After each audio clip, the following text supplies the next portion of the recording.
sa listahan na mahusay ako ay nakaburda. Lahat pahiya, walang hiya na ngayon yung matagal nyo nang kinutya.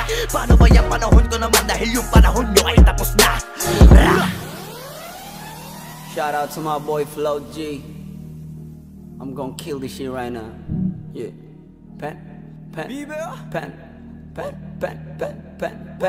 Ang mundong to'y lunod sa inggit, puro linta ko magsisipsip. Kapag may bago na ko antimano, tingin na agad nagsusumiksik. Kaso iba ko pag may nakita ko, meron na agad ako na bagong plano kung paano maglaho yung taong ayaw mag-iba. Yung papalitan ko na ng bago.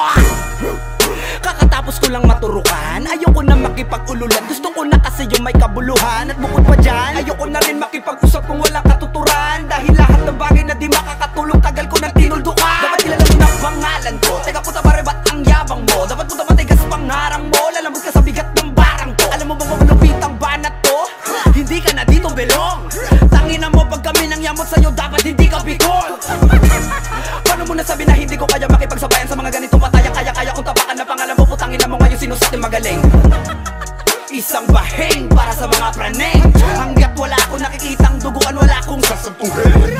Pag naakit-dagit sa'kin kahit di ka lumapit, gamit karit ibibiting ka ng patiwarik. Habang umiiyak at sumisigaw ng bakit matik sa'kin. Grabing pasakit kapag sumabit, hindi pwedeng hindi magpapanik. Matakot ka na pag ako ang nagalit, ako ang tulay mo patungo sa langit.